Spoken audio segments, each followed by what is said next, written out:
Lewis-Skelly, who played fullback yesterday, scored. It's only right we see a left back score a goal. But the most important position in football.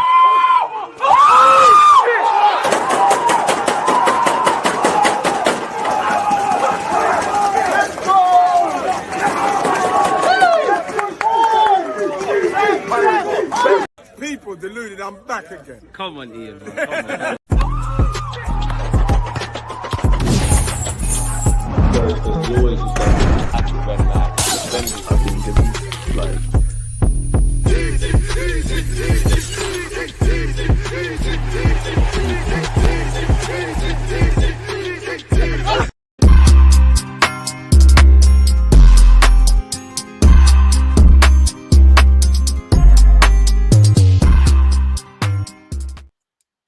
People deluded, I'm back again. Happy Saturday, folks. I hope everyone's good. I hope everyone's safe. We saw Myles Lewis-Skelly make his debut and have a debut to remember for England, and it's the stuff of dreams. And I shedded a little tear, man. Like, you know, when I first came across him 2-3 years ago, I knew he'd be an Arsenal first team player, but to see what he's done in these 6 months, it fills you with pride for himself, for his family, the fact that he plays for Arsenal, you know, doing it for England, seeing Bellingham set him up as well with all the connotations around being of a certain skin tone playing for England, much less Myles Lewis-Skelly. So it was amazing in that regards.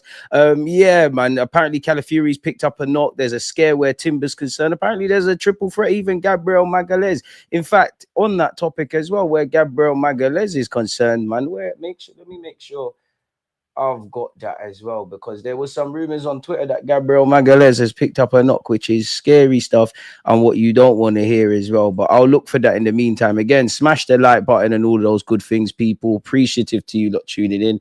No matter how prepared you are, you can't. I actually couldn't sign into my computer, so I apologize for being a few moments late. Injured, man. Like, what's going on? There was something around Magalhaes being injured, but it must be nonsense, man. It must be nonsense. It must be nonsense. It must be nonsense where he's concerned. But let's type his name in on Google as well, because there was something around Magalhaes. Or is it in my DMs? Is it in my DMs? At least he's suspended. Okay.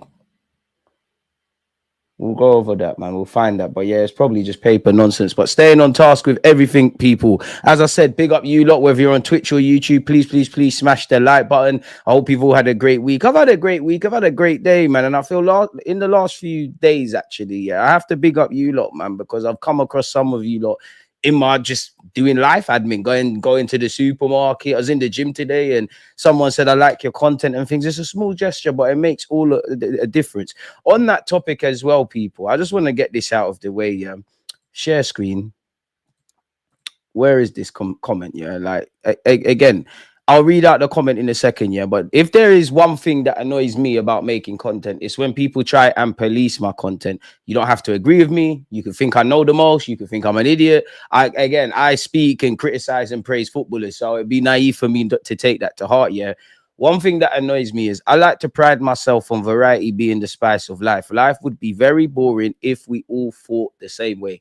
Where it comes to my Arsenal opinions, how I view life, how I actually view politics and football mirror society, I describe myself as a centralist. Of course, you see a bunch of different people on my channel. You see some with more far-right radical views, you see some with a bit more liberal left-right views, and then you see all in between people. And that's what football is about. It doesn't matter what you look like, what your skin tone is, what class you're from, white, black, whatever. We all are allowed an opinion, and I like to do that on my channel. I personally feel where football content or where the Arsenal space is concerned, I feel it's too cliquey. I do think it's cliquey, and you see I'm not involved in any clicks because I get a bunch of other people. But one thing that annoys me is people trying to police how the content I make, how I make it, and who I make it with. By all means, I always say I don't tell you what to think, just think. I have my own thoughts. I'm not going to force my opinions down another, and things like this annoy me. Now, if you can see on screen, Mr. Scarface, who bear in mind his name's like Adam Yusuf or something, he's been a subscriber for 5 years, right? Big him up for that. This is his words. Yeah, and this is one thing that jars me, yeah, because it's just because you feel a certain way don't mean you have to shoot your opinions down the next man or woman's throat. But nonetheless, yeah, these idiots don't really represent all the fan base. Lee Gunner could not step foot at the Emirates. I mean, are you sure about that? Game don't even game didn't think ever seen Deluded there. Again, you see what happens when you're mad. You don't even make sense. And Dan Potts is one of the thickest people I've ever seen in my life. Honestly, guy's got 2 brain cells and I've met him before. Now, one, the sentence isn't making sense. If your head's hot and you're going to type nonsense on YouTube, make sure it makes sense. Shout out to Lee. Shout out to Dan Potts. The second thing, you're saying Dan Potts ain't got no brain cells and how you've met him. Did you say that when you met him, or was it probably likely that you sat there and said, I like your content? So yeah, let's not go on the net and do all of that. I assume he thinks that I haven't been to the Emirates, which is jarring, because whether I've been to the whether I've got a season ticket and I've attended every 38 games in the last 10 years, or I've never stepped foot, or I live in this country abroad, nobody can tell me anything. No one can tell you anything. Whatever access you got to watching Arsenal Football Club, bearing in mind, if for some of you are older than me, people are probably listening to Arsenal on the radio, innit? That's cool. Are you and this is, as I said, he's someone that's been a subscriber for 5 years, right? You think you haven't seen me at the Emirates? You literally can go on my YouTube channel and see me with content. And then I look at it like, what are you saying here? Because I'm a good you know, but no one can ever tell me I can't step in the Emirates. So what are you saying? Like, are you saying you haven't seen me at the Emirates, which is evidently a lie? I've been in box seats, I've been in casual seats, I've been in media passes, I've done the lot, mate. I've been on the live show, I've done it all, mate. I've done it all. I'm always at the Emirates. So are you saying you haven't seen me, which is a lie, or are you saying I can't step foot in the Emirates? Because you're going mad if you think that's it. Like, if there really is a problem, if there really is, and I'm just gonna say this once, I'm only 5'8". If anyone's got a problem, bearing in mind you're already winning 1-0. I don't know what you look like. You know what I look like. If there's an issue, make it be known. That's all I'm going to say. The main point is stop policing people's opinions. Stop policing who people make content with. If you don't like something, don't watch it and then continue your life, man. Football is it's too clicky and too culty. It's sneaky, man. People are bare elitist with tickets. People are elitist on YouTube. People are elitist with how they view Arsenal. You know, those that want to bury their head in the sand and act like everything's positive is going to gravitate towards them. Those that think everything is negative are going to collaborate towards that. And then there's going to be other subsections. Neither are right. The truth is somewhere in the middle. Truth is subjective. Football is subjective. My main point is nobody can tell me I can't step at the Emirates. And if you got a problem, do me something. And I will make content with whoever, however I like. That's the most I'm going to say on that, in it, really. I don't ever think you can police who I make content with. It's as simple as that. And that goes for everyone. Like we'll be here all day. There's probably a handful of major, well-known Arsenal content creators that haven't either been on my channel or I've been over there, or there's been certain sorts of content. And that's what it's about. That's the only thing that matters. It's about content, and better yet, it's about just talking about what we love of Arsenal Football Club. But yeah, I've got that out, man. I've got that out my system, and it's annoying, really, because I'm quite desensitized to a lot of these comments. But once again, no one is ever going to police me of how to do this thing. And again, it's hypocritical because you've been a subscriber for 5 years and then you're chatting shit. But anyways, man, that man could never bring me down. Like, I just wanted that to be known in case people are watching. Never think you can sit there and think you can do things. Apparently, he's suspended for the next game, so he's traveling back to the UK early. Thank the Lord where Magalhaes is concerned, man. You've been ill. I hope you're doing all right, Kay, man, on behalf of myself and everyone, man. So yeah, let's get on with what we need to get on with, people. If I share my screen, forgot how to do this now. Yeah, let's keep going, man. Keep saying FM down where? Huh?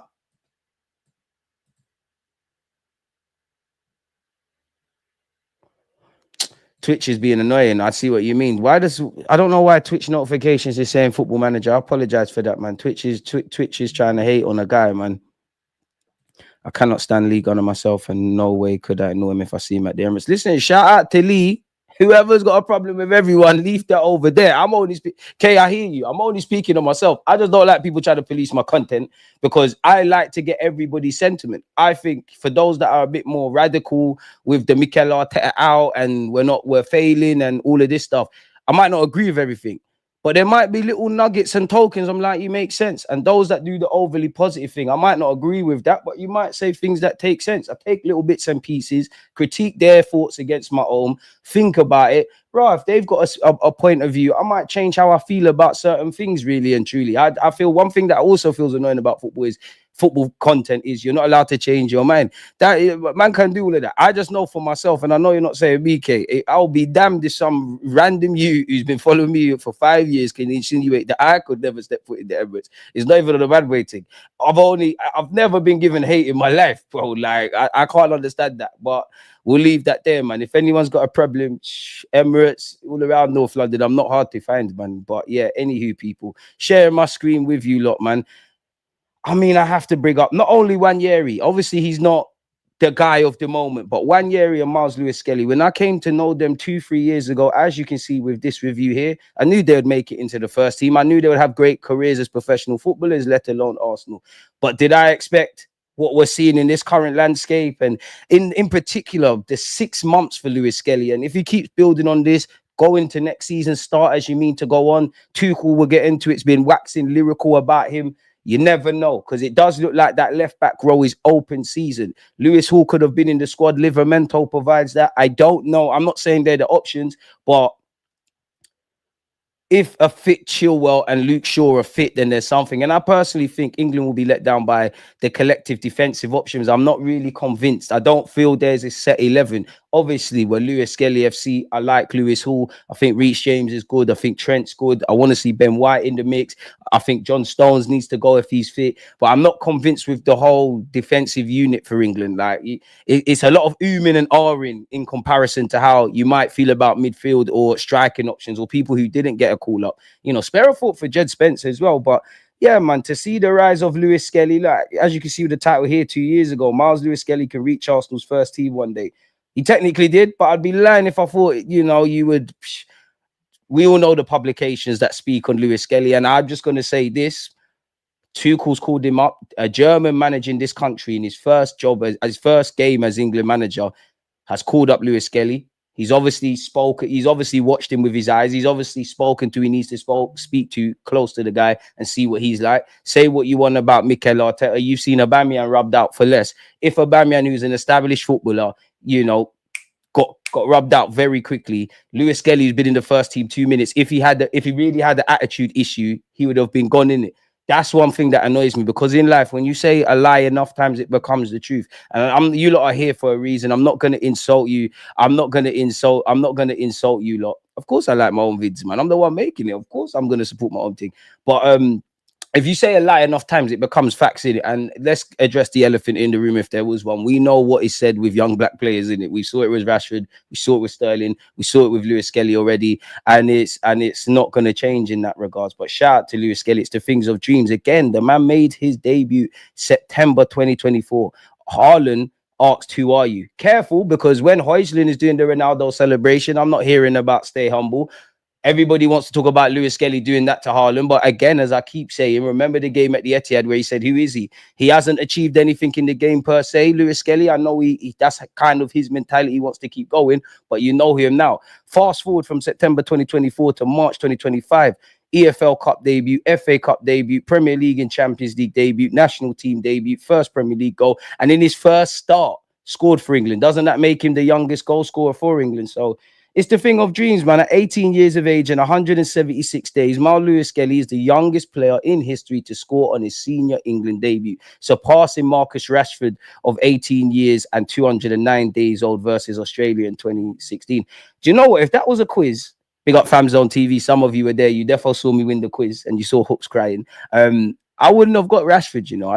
I would have said Rooney or something. I wouldn't have said Rashford. I would have said Rooney or Sterling if that was a pub quiz. But yeah, big up Rashi, man. Big up Rashi, big up Lewis-Skelly, man. And he got man of the match. Again, it's the thing of dreams where you got your grandma there. We've all seen when he was playing at the Emirates, he said he had to put a show for his grandma. He sees grandma, his mum, his family.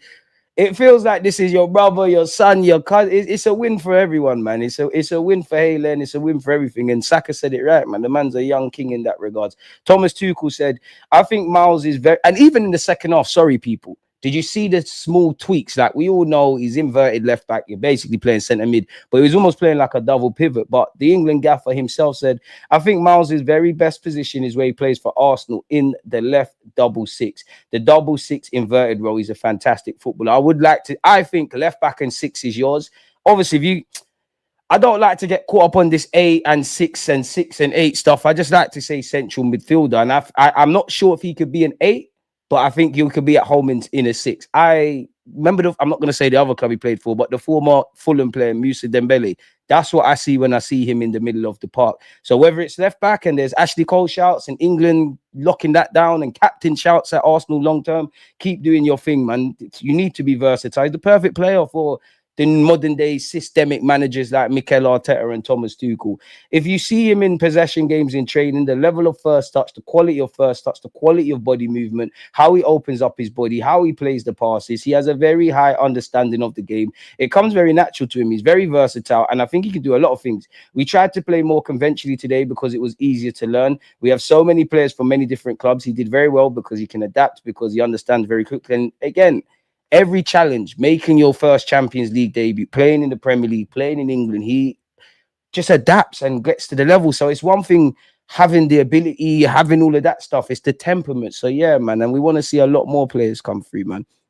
Rooney and Owen both scored younger than MLS and Rashford, not on the debut. You see, in a circle, that's where if it was a pub quiz, I would have. So I was wrong, but right, and right, but wrong. I was right in terms of the school of thought. That's why I'm saying I would have failed that if that was a pub quiz. I don't know why. I just always, when I hear those young things around England, I just think Rooney, Michael Owen, slyly, not necessarily goals, but Jack Wilshere, man. And the only thing that could have made it better would have been to see Wanyeri, Ramsdale, Declan Rice, and all the Saka, all the Arsenal connected players playing for England. But, you know, Thomas Tuchel said it all there. And he actually spoke about how he loves Lewis-Skelly and things like that. Just got to keep going, man. Just got to keep going. And look at it in front of mummy and grandma, man. This is the stuff of dreams, man. To my unborn son, wherever you are in this world, yeah, you need to be on this. You can't just be a footballer. You need to be one of these 16, 70-year-old players that do their thing, man. If I'm honest with you, I want to find... Well, I don't think we're going to find the Tuchel comments. And even that, if you lot go on the FA's YouTube channel, what he's talking about is his call up to the England squad and getting a call by the FA. He said he thought initially it was a call from England, but then it turned out it was his mum getting Uber Eats. This is the lad that they say has an attitude issue and that. And it's annoying with the media because they forget he's essentially an 18-year-old lad, man. Big Bayesian Lewis-Skelly, my boy. He's being molded to that Cancelo, Zini architect left back. I think they are toxic. They are toxic in our family. What are you talking about there? Seeing Skelly's mum and his grandma understands hug after Skelly scored was damn near heartwarming. Exactly. If you want your son to be a baller, teach him how to be 2-footed before he turns 7. As soon as he walks, you're going outside and you're smashing the ball as hard as you can against the wall and just working on your first touch. What would say if we finish this season 14th? We're not going to finish 14th, bro. Lewis-Skelly play like my son. Look at United and Chelsea now. What manager could come in and be great? Look at United and Chelsea now. I agree and disagree. I think we have to be thankful that we're not in those regards, but we don't want to be like them. And at some point, we are going to have to look at Mikel Arteta. Like, we cannot keep having seasons like this of apparently being this good, being that good, and not getting over the line. And that's a fair question. And I'm not saying you, but I feel there's a cult. I do think there's some that Arteta can do no right. And kind of piggybanking of what you're saying, acting like a new manager just comes in and we click. But I also feel on the other side, if Mikel Arteta is that good and let's just say Arsenal, our team is that good, we're that good, why are we never getting over the line? It's another year of explaining. Again, we've had a harsh time with injuries. Happens to everyone. I personally think like we shot ourselves in the foot. And I do think there's a section of our fan base that are courageous losers that will always, you can't put our team and our manager in certain conversations and not hold them to the same high standards. A bit like Phil Foden with the English media. He's looked at as this golden boy, expected not to do golden boy stuff. We've got a good foundation. At some point, we're going to have to ask questions. I won't go as far as to say Mikel Arteta is dying by his high standards that he set, but ultimately he is. He got the club back singing again after back-to-back 8th, but also we're Arsenal Football Club. We've never been a team that wins trophies season in, season out, but we should and could have picked up a Premier in these last 3 years. We definitely should have been playing better domestically. And even questioning my own logic, I said it there myself. We've never been that team to win multiple Premier Leagues and all of that. And we know unless you do the City thing, it's difficult. But Chelsea were never one of the biggest teams in the league. At some point, Roman said we want to get there. Newcastle, historically, are a big club, but they want to get there. City, come on, man. At one point, City was all you knew about that was Danny Mills. They wanted to get to the next round. And again, if I look at it, Arteta's been here 5-6 years. You need to be winning trophies. You're not Arsene Wenger. And again, I'm not saying sacking means the biggest thing, but like we can't act like his position is untenable. I do think there is a cult-like following. I'm not saying, I'm speaking in absolutes here, but I do think there's some people that are more loyal to Mikel Arteta succeeding than Arsenal succeeding, and they would rather Mikel Arteta win than necessarily Arsenal. And I think on both sides, the Arteta sexuals, the Mikel Arteta out, everyone just wants to be right. I'm not on none of that. Like, I'm not on that. I want to be proven wrong in that any criticisms I have about Mikel Arteta, the players, the recruitment, the flip side of that happens.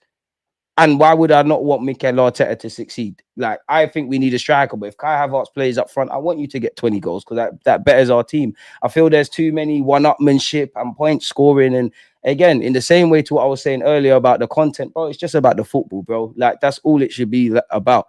Too many people want to be seen as the oracle and things like that. So, yeah. Arteta's for insane. Sorry, Arteta forever is some BS though, because what has he actually done to deserve forever? You earn your credit in the bank. For me, it's about, listen, I praise what rightly or wrongly, everything we've done collectively as a club, Arteta, Edu, it's got us up to this point. It's about getting over the line. You can't tell me in these 3 years, we couldn't have won at least one Prem. We couldn't, maybe even retained one. We're still dreaming. We couldn't have won one. If you want to eliminate the Prem, we couldn't have picked up some domestic cups. Get that winning mentality. I know Arteta wants it. I know the boys want it. I know certain members of the board want it, and certain people are cronky FC in the board, so they don't. You need to get over the line, bro. There's no point waffling about being the best team in 2024. There's no point looking at Chelsea, Spurs, City. I hear it, people, and what you lot are saying, in that we have to count our blessings. We're not in what they're doing, but we don't want to be like that. We want to be where Liverpool are right now. We want to do historically what City's doing. We cannot look backwards. We have to look forward.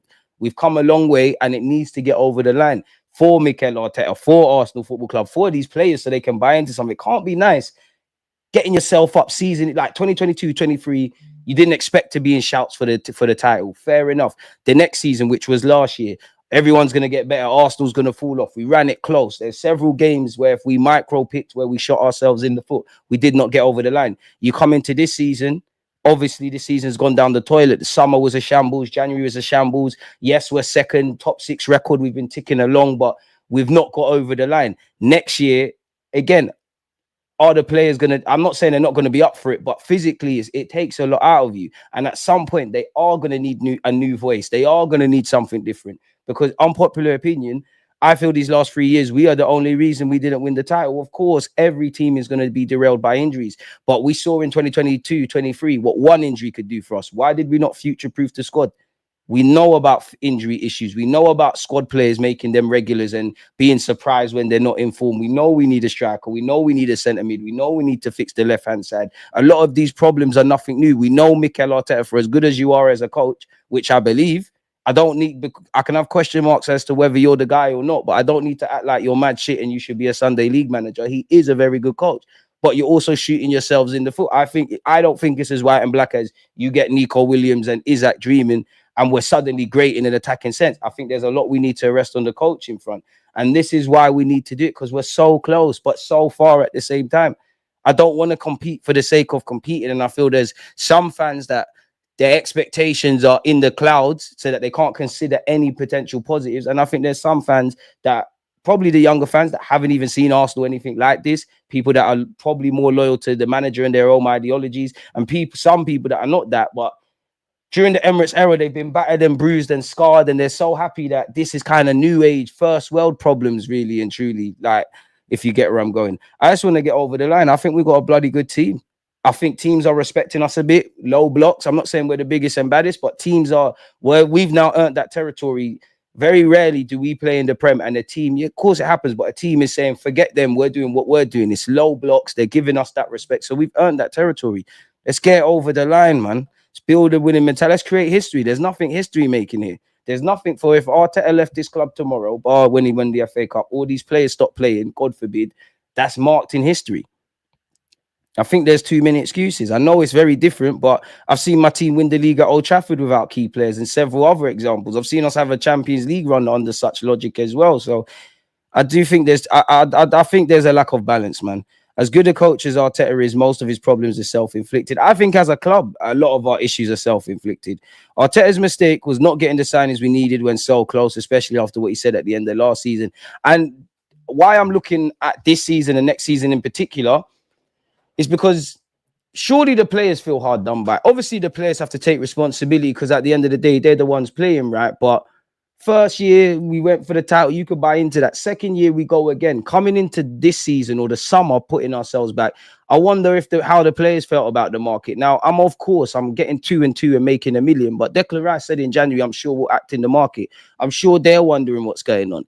Because obviously at the time, a lot of these players were young, talented, potential, impressionable. Since then, now it's about getting over the line, convincing them that we can create something. More than anything, convincing ourselves that we can actually do it. Because how much element of self-doubt has there got to be within that Arsenal team for the players and the manager that we can't get over the line? Is there something? Is there a bit of a monkey on our back? Is there a mental block? And honestly, I think there is, completely different. But I think 9 times out of 10, when it's sink or swim with our football club, mainly in the cups, I do think there's something with us just not getting it over the line. The only kind of competition I will cut some excuses for with Arsenal is the Champions League, because I think we can give a good account of ourselves generally, but we're not Real Madrid and these guys and whatnot. If we arrest a lot of the mistakes and get our team to where it needs to be, then of course we've got more of a chance. Premier League, nobody can tell me in the last 3 years we shouldn't have won it. Whatever way you want to shape it, whatever themes you want of the last 3 years, I hear it. We can talk about that. You know, I'm a fairly reasonable content creator. But then we also, as much as we waffle about that, at some point we have to move the conversation to, did we do it or not? And we didn't. Winners win, losers explain. There's no excuse for us in these last 3 years. And I'm really angry about this year, because this year is like, first year, cool. Second year, all right. We never built on nothing. And this season, we're not better in any aspect. Maybe statistically we are compared to the last 2 years. We need to get over the line, bro. Because how long before players don't want to sign new deals, or they feel they've learned something and they keep it moving? We're going to need Berta to do a madness, man. And obviously it's naive for us to say as football fans, but it feels quote unquote, there's a lot to do. Incomings, selling people, contracts. But I think most fans forget Arsenal fans for a second. Most fans can see, if Arsenal get a striker, you get a left winger, you get a centre mid, you get some more bodies.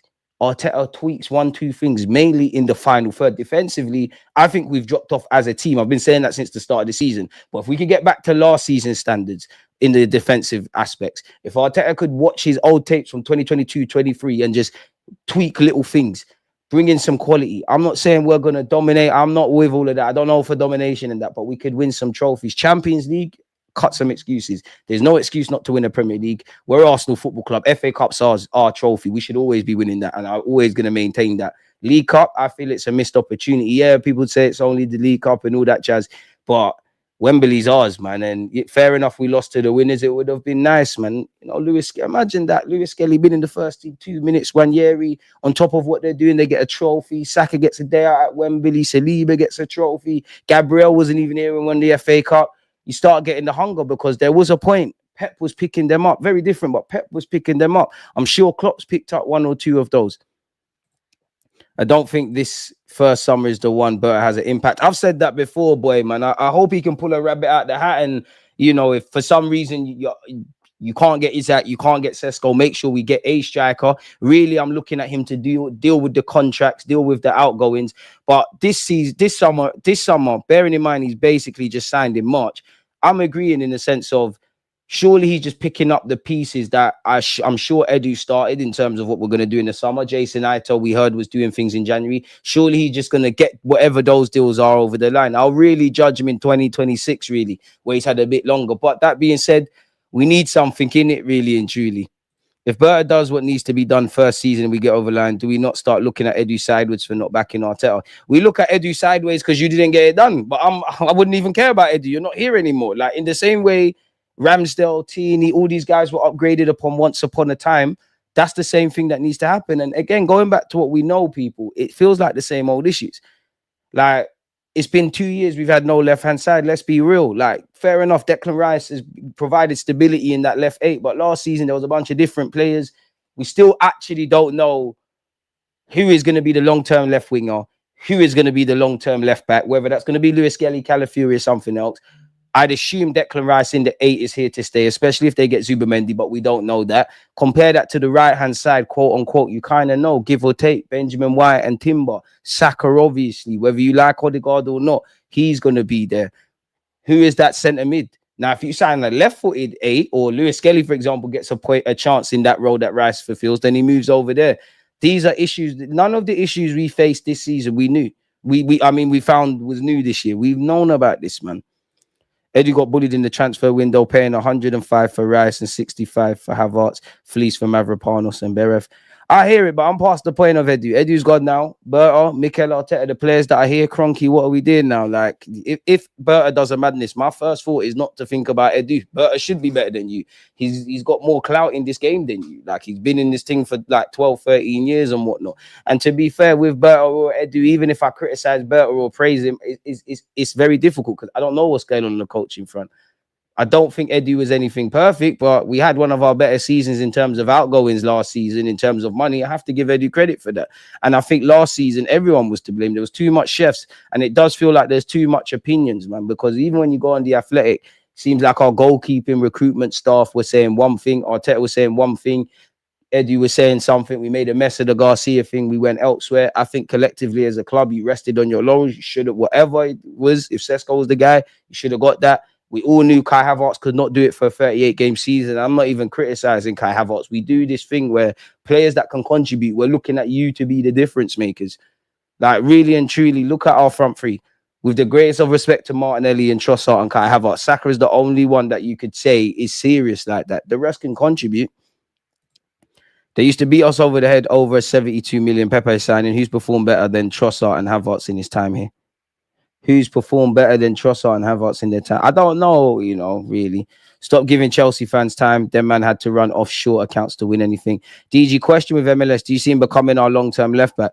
I think he's got a real good goal of making it centre mid, man. But honestly, I don't have a clue, man. I think it's 50-50 because I would say centre mid, but it looks like you've got an opportunity at left back. You are the first name on the team sheet. In this modern day with inverted stuff, he fits it to a T. Honestly, we're going to have to see, man. We're going to have to see, man. The young fans that haven't seen us win the league can't even see that the squad is short. For me, there's too much excuses. There's always a reason as to why we didn't do anything.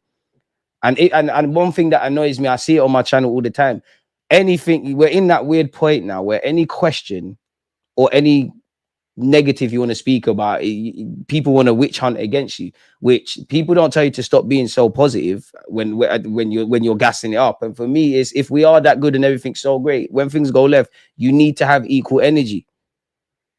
Is what it is. Sorry, seen that already. We've been unlucky this season, more so I've ever seen, and I'm 45. After the first 6 games, all the red cards and BS decisions definitely didn't help morale. We're Arsenal, though, man, and you're old enough to know it's Sunday League. We need to get on with it. I'm not saying this right, but we're Arsenal Football Club. You're older than me at 45. I'm 30 next month. We all know the refs go against us, and I'm not saying it to cut any excuses. We know the refs goes against us, but much like last season, this year, anytime, 9 times out of 10, I know if the refs keep doing you dirty, you're not going to get away with it. But we found a way against Wolves. And there was another game. We found a way against Chelsea. We should have had a penalty and all of those things. Controllables. Half the time we have dropped points due to refereeing decisions or whatever. I'm not negating the facts, but we could have won the games. When Declan Rice got sent off against Brighton, I was at the game, going back to what we said at the start of this stream. DG doesn't go to the Emirates though. But anyways, Declan Rice, I think that's a harsh yellow. I think that's a conspiracy. But if rules are rules, and that's a second yellow, great. As I said at the time, and I'm going to say it now, if that is 2 yellow cards, there should be yellows every week. We all know, I do think Arsenal fans are the boys and girls who cry wolves, but there's clearly an injustice in the way we're spoken about, how we're refed, all of these things. We've seen legs break. We've seen our unbeaten record end. It's been there. But that being said, we should have killed the game in the first half. Even when we went down to 10 men, Kai Havertz and Bukayo Saka had chances. Brighton away. Yes, the penalty shot. We should have killed it in the first half. We can only control the controllables. Can we say as a football club, tactically, on the technical and recruitment front, we're fully doing that? I don't know. Because it's not good enough to be good. We know we're a good team.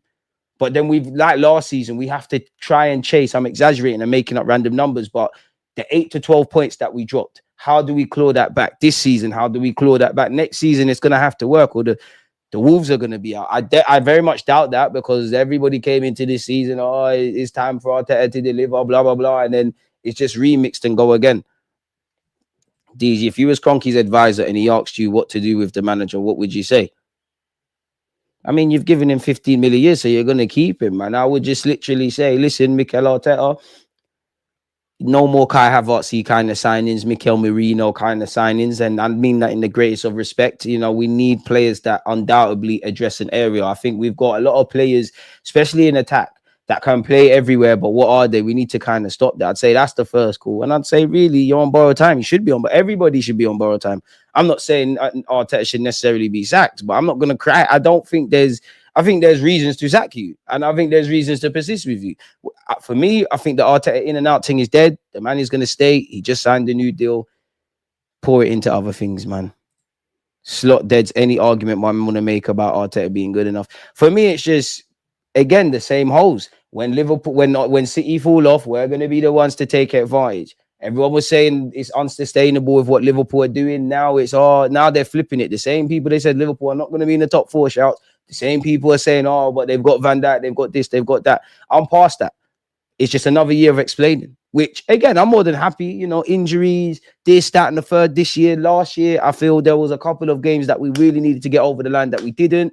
And last season, I mean, the biggest disappointment this season, last season, I'm not saying I felt we was going to win the league, but it felt like there was something in the air, man. Like I saw, like those of you that have seen your team win a trophy or a Premier League, there's something in the air. There's a way they're maneuvering and moving. And I haven't seen that this year. And I saw it last year, man. I said it 2022, 23. I said it last year.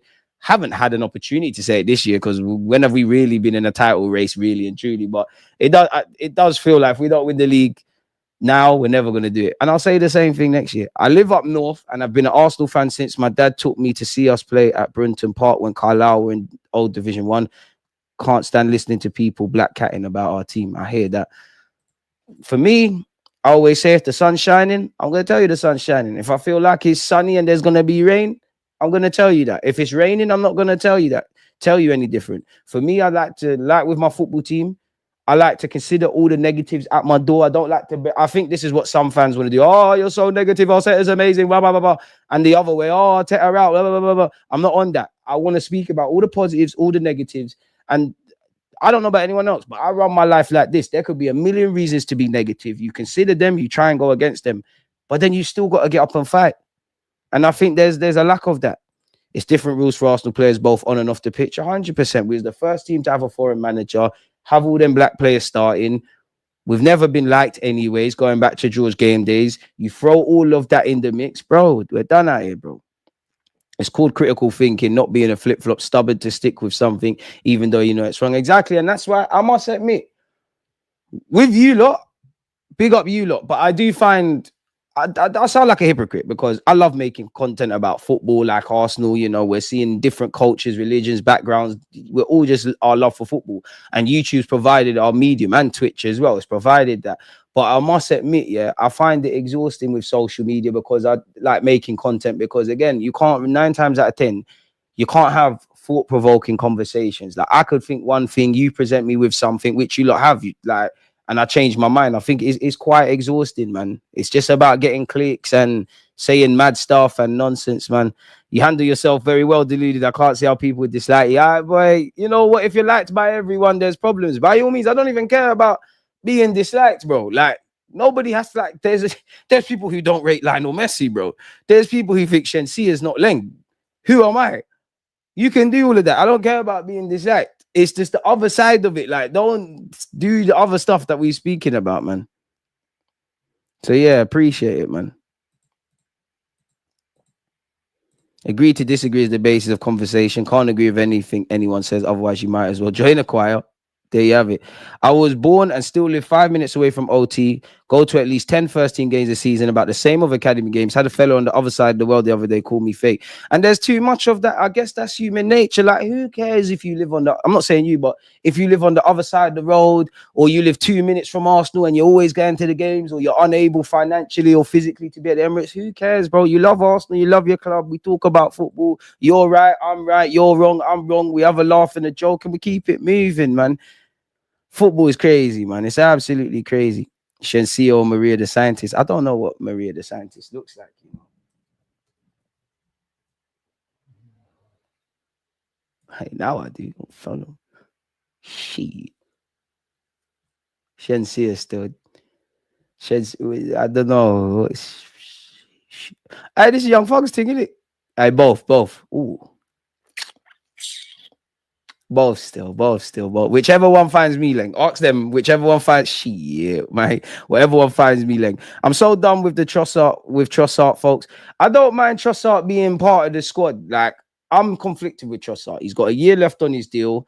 You look at our squad, there's bare players we could sell, obviously, but how much are really gonna get offers? If there's really Saudi interest, we're really gonna buy a left winger, cut in it. But if we're on this win now mode, and in the ideal world, you got a fit Saka, you got a gunman number 9, you got a bad boy left winger.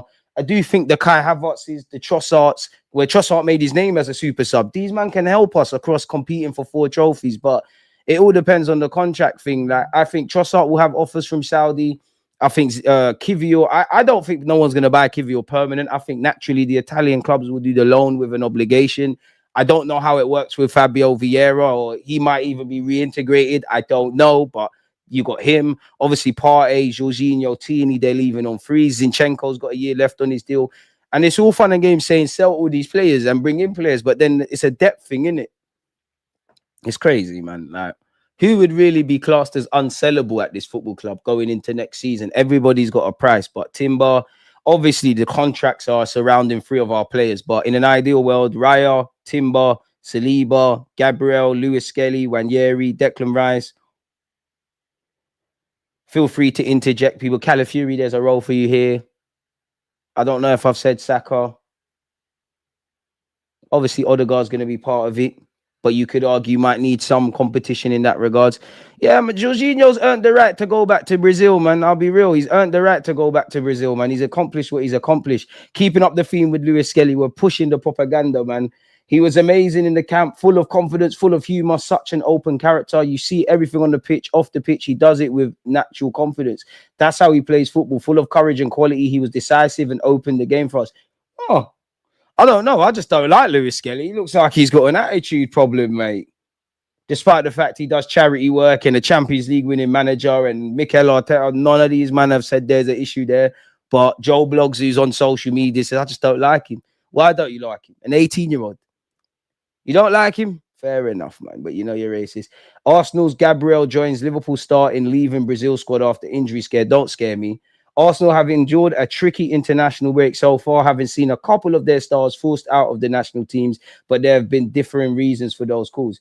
Arsenal star Gabriel has been forced to pull out of the Brazil squad, but luckily for the Gunners, it's not because of an injury. The defender was named in the select Chiao squad for the games against Colombia and Argentina. To be fair, but you don't really want to see the man play against Argentina. That's going to be a feisty one. But he will not play against the latter after picking up a yellow card against Colombia on Thursday. It means he'll now be forced to serve a suspension against Argentina. That's cool. Instead of staying around the squad, the decision has been made for Gabriel to return to North London. Fair enough. Alisson's also withdrawn people. Davidson Sanchez, Daniel's still kicking ball. While Arsenal will be relieved that Gabriel's return to England is not down to injury, they do have fresh concerns elsewhere. Calafiori picked up a knee injury during his nation's clash with Germany on Thursday. Reports in Italy have suggested he could potentially, unfortunately, smash the like button, fortunately, be sidelined for up to 3 weeks. He said that his knee feels strange, but cannot answer more precisely than that. So we'll have to see, said Luciano Spalletti. A statement released by the Italian Football Federation. Calafiori, who underwent tests late this morning after sustaining an injury to his left knee during yesterday's match against Germany, has been deemed unavailable for Sunday's second leg and will return to his club. There was also another worry for Timber. The former Ajax man missed out on Netherlands' 2-2 draw with Spain due to illness, with the hope being that he would recover in time for the second part of the doubleheader due to take place on Sunday. But that has not proven to be the case. Timber is also returning to North London. He has been replaced by Ian Matson. Brother, I hope you've either got diarrhea or you're playing the game. Timber, we got Fulham soon. We got Real Madrid. You're one of our players of the season. We need to push the propaganda for Lewis-Skelly to win PFA Young Player of the Year. I've seen Foden awarded it for less. I've seen Foden when he's a big broadcast 23-year-old get that, much less an 18-year-old. Stay humble, huh? So, yeah, The clickbait done us with the Gabriel thing. We know where we're at with Calafiori. I'm relatively confident it's a bit of mind games with Timber, but you never know, people. And Partey's, I don't know why. And again, I'm not trying to speak it into existence, but Partey, make sure you return from Ghana fully fit. Again, Timber is withdrawn from the Netherlands squad. Apparently, they'll also be without Giroud Hato, who had a stinker for Holland in truth and has been linked with us. We've gone over this before. What's Creative Cloud messaging me? Yeah, we've gone over the Lewis-Skelly stuff, man. Big him up. And it was obviously lovely to see what Declan Rice was saying. We can close that. Arteta's first major summer transfer target emerges as Arsenal plan talks. Oh, we're still linked with Leroy Sané. Fair enough. Arteta allegedly is eyeing up a summer swoop for Leroy Sané. It's been claimed. We know they work together at City. We know his contract is running down and he would thus be available on a free transfer. He is 29 years of age, so he could hit the ground running. Allegedly, Arsenal have been put on alert by the news that there's been no progress over new contract talks between Sané and Bayern. Blind earlier indicated there had been no negotiations over extending the deal he signed when he joined Bayern in the summer of 2020. Anyone having Sané Premier League proven, worked with Arteta, all of that jazz? Apparently, Sané isn't the only attacking prospect to be linked with a move to the Emirates. Sesko remains an option despite a move failing to materialise last summer. Talks over a deal for Jonathan David has cooled amid concerns from the Canadian about his love for La Liga. Boys, defo going to comment. I wouldn't say La Liga would be my preferred league, but it's a league I enjoyed watching more so than others. One day I'd like to play there, but will that happen? I don't know. I'm not opposed to anything. We'll see where the future takes us. And we know we've been lighting at that. But, man, it's a case of what if Hugo Ekitike, who scored a hat-trick for France's under-21s, is expected to leave Eintracht Frankfurt in the summer after an excellent season he's having. Premier League clubs already started calling for the French striker ahead of the summer transfer window.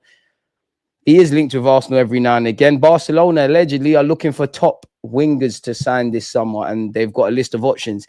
Luis Diaz, who's been linked with us. Rafa Leao, who a lot of you lot want. Ademola Lookman, who's been linked with us, and now Barca. And if you were to look at linked players, Ademola Lookman's one, Nico Williams is another. Ekitike would be a great signing for United. I just feel with Man United, you've got 3 young strikers now. Like, don't you need someone that's a bit, it might not be amazing or higher level, but someone that's a traditional striker. I'm not saying to get Weghorst, but when you had him or an Ivan Toney, I don't want to get you upset, but there's a lot of what you lot say about Højlund. He's quite raw. Zertsky can play up front, but goal scoring is not him. He's more of a facilitator. He's probably right in the fact that he's a 9.5. And then you've got Hugo Ekitike, who's clearly finding his feet in Germany, young. And if he does the business, he does the business. But he's a young forward. You'd have 3 of them, essentially. Real Madrid are preparing to hijack Arsenal's move to sign Martin Zubimendi as part of a summer rebuild that would also include Trent Alexander-Arnold and Tim Højlund. 2 of those players are Spanish. We hear Real Madrid want to get some Spaniards in their team. Liverpool allegedly are reluctant to offer a new contract to Jota, who is wanted by Arsenal and Saudi clubs. I don't know if he really is. There are 10 clubs who want to sign Jonathan David as a free agent. Arsenal, Chelsea, Liverpool, Manchester United, West Ham, Barcelona, Juventus, Inter Milan, and PSG allegedly all have accredited interest. Arsenal will hand 18-year-old Ethan Nwaneri a new 5-year contract to fend off interest from Chelsea and City. You'd imagine Lewis-Skelly, you lot need to get the P's, man. He is techie, but it's like he don't have a position. He's not quite a 10. He's not quite a striker. I do like to see Zertsky doing his thing because it's never nice to see players get booed. Football transfers understands Arsenal are in pole position to sign Nico Williams. Bro, how much? Nothing against this article, but I'm tired of hearing this.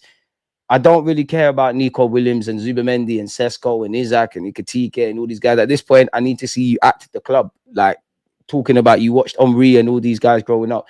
For you, I'm more than happy to humor it and we talk about this player will be good, that player will be good. But for me, I don't take too much stock in these things.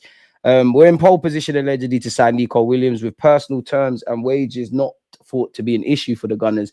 The Spanish international, who's back during the break, has been linked with several top European clubs, including Chelsea and Barcelona. But we are told that Arsenal's financial situation puts them ahead of the competition. Williams is currently on 10.42 million per year. I think he's on like 200 bags. Let's skip a part of this a bit. According to sources in Spain, Arsenal are prepared to offer him 200 grand per week on a 5-year contract. He's more or less on that already. So if he signed for us, he's on 200 odd K. Sesko's not going to be on that. But if you humor me, people, if you did get Isaac, he's on like 200 odd bags. Saliba, Saka, Magalhaes are going to have to be on big boy P's. You've still got Kai Havertz and Gabriel Jesus. Is it sustainable? And obviously, there's other things that could be brought into the mix as well. And again, if you're Nico Williams, why on God's green earth would you take a wage cut? Go into any team, whether it's Barcelona and all of them, but especially you go to a Premier League team, it does not make sense because you're 22 years of age. They're probably going to try to get you to sign a 5-year deal. It's not making sense, people. Anywho, people. Apparently, a figure his reps have already indicated would be accepted if he chooses to move to North London. One of the key reasons Arsenal are in a strong position to land Williams is the significant wage space they are set to free up this summer, which is true. The departure of Kieran Tierney, who's earning 110k per week, Partey's on 200 grand per week, Jorginho's on 110 per week, will clear 420k in theory per wages. But on paper, well, yeah, on paper, all three of them are cutting, to be fair. You throw in Zinchenko, he's probably on like 100. I don't know Trossard, but if Trossard cuts, he's probably on something decent. The Fabio Vieiras, the Lokongas, the Tavares, any forgotten men that you lot can throw into the mix here, it starts to make us look healthier. And then we can get the strikers, the wingers, the centre mids, commit the three big ones in Saliba, Gabriel Magalhaes, Bukayo Saka, obviously of equal importance. You got to throw the thingies into there. Wanyeri, Lewis-Skelly. I'd be amazed if when we get through all of that, like all of them kind of names, I'll be amazed if someone like Jurien Timber doesn't sign improved terms. Because, you know, it feels like, you know what, when the last time all of these guys signed new deals, it felt like we was turning a corner in that regards because we was dealing with the contracts, but also you were seeing Ben White, Odegaard, this one, that one getting improved offer. So, yeah, it is what it is. Unlike Chelsea and Barca, who both face financial constraints and wage restrictions, I mean, Chelsea will just sell another hotel. Barcelona are crooks. They will find the money in it. Like, they will find the money. They play real football how I play Football Manager. I'm just going to use the editor and do what I'm doing. Arsenal's smart squad planning allows them to be more decisive in the market. Barcelona in particular are struggling to register new signings due to La Liga's strict salary cap. I think it's barbaric to have a salary cap because there's no cap on how much clubs can earn. But yeah, let's cripple the players, innit? Because that's the easiest. While Chelsea are juggling financial fair play concerns due to their yearly spending sprees, despite reports suggesting Arsenal might struggle to meet Williams' wage demands, sources indicate that conversations have already taken place with his camp. The feedback from his reps is clear. If Williams chooses Arsenal, the financial terms will not be an issue. Williams is still considering his future, with a summer move looking increasingly likely. Football Transfers reported that Arsenal's new sporting director, smash the like button and big up you lot on Twitch, make sure you subscribe with Amazon Prime, Andrea Burr, has made Williams his top priority in his first transfer window at the club. While nothing is finalised yet, Arsenal are in an excellent position to secure the winger's signature with the club financially prepared and personal terms already in place. The decision now rests with Williams. Kind of what we heard with half the players we're linked to. This is why I started laughing. Arsenal FC need Genie Scout. It's a shame that not everyone will get that reference with Football Manager. Is there anything else? We'll just have to move on, people. We have been linked with Bologna's Santiago Castro, but it looks like he's set to go to Inter Milan, people. 20 years of age, striker, who's doing his thing in Italy. I know it's not the same, but owing to Tomiyasu and Calafiori struggles, many people would say leave these Bologna players alone. He's bagged 10 goals and got 7 assists, people, cementing his reputation as one of the brightest young talents in Italian football, allegedly. His stellar form hasn't just impressed clubs, it's also caught the attention of Argentina's national team. He recently received his first senior call-up and could make his debut against Uruguay. Baptism of fire, you know, Brazil, Argentina, Uruguay, Argentina. These are games that it's going to be tough, innit? While Castro hasn't entirely ruled out other options, his desire to play for Inter puts them in a strong negotiating position. Bologna are demanding a sizable 40 million euros fee, but Inter believe they have ways to lower that price. One factor is their 12 million buyback clause of Giovanni Fabian, a talented midfielder who Bologna would like to keep. Inter could use that as leverage in negotiations, pressuring Bologna to accept a lower fee. I mean, is it worth going for the quote-unquote stars of tomorrow? If you can't get other things again, Zubimendi is still being linked with Arsenal and Real Madrid. Don't know how much stock you lot want to take into this, people. But yeah, apparently personal terms aren't expected to be an issue, and the Gunners signalled their intention to pay Zubimendi 60 million euros release clause. Reports later suggested Arsenal could actually agree to pay a slightly higher total fee, a slightly higher total fee if able to secure more favourable terms. That's what I could see happening with Sesko, who's got a release clause, Garcia, who's got a release clause, Zubimendi's got a release clause. Have I said Nico Williams? There's defo another one, man. That's what I think our strategy could be.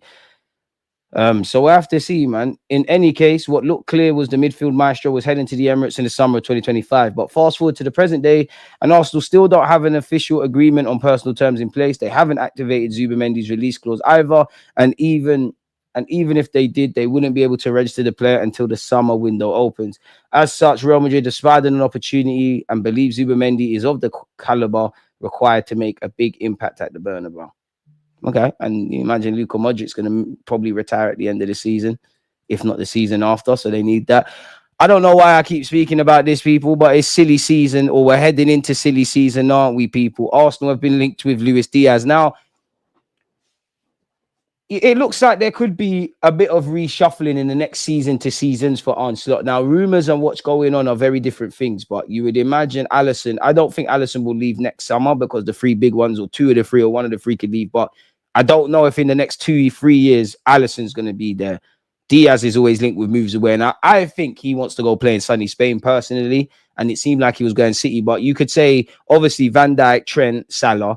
You could say Darwin Núñez. You could say Diaz. You could say you could have I said Jota? I don't know. You could say Diaz. There's question marks over a lot of things at Liverpool at this moment in time.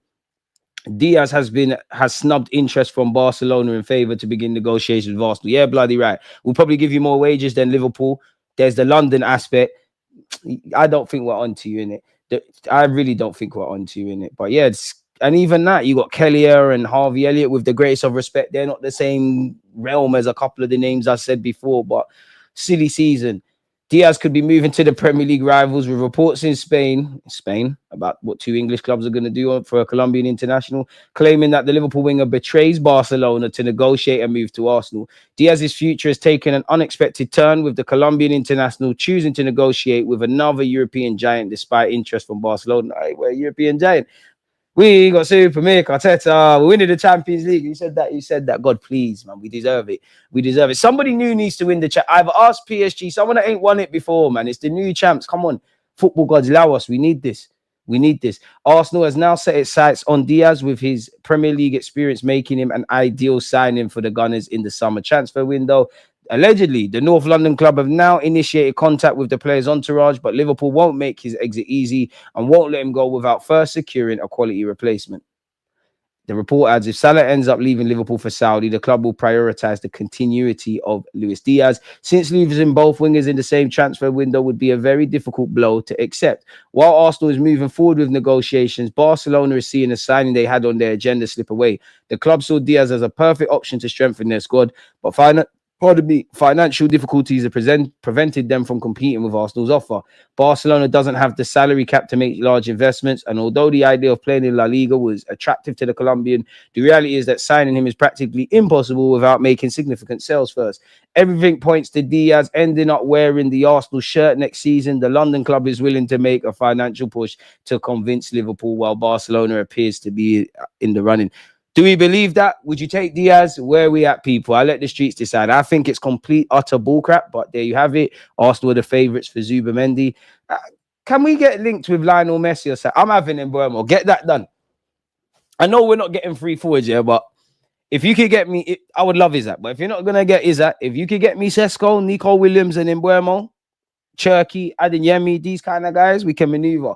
I'm having Mbeumo tomorrow. I'm having Mbeumo over Semenyo. Let me know, people. Am I wrong for that? Would you take Semenyo first? Mbeumo's a gunman. It's completely irrelevant, but he's French. We know what the French team can do. He can play all across the front three. Fair enough, he's got the option of another year, but he is contracted until 2026.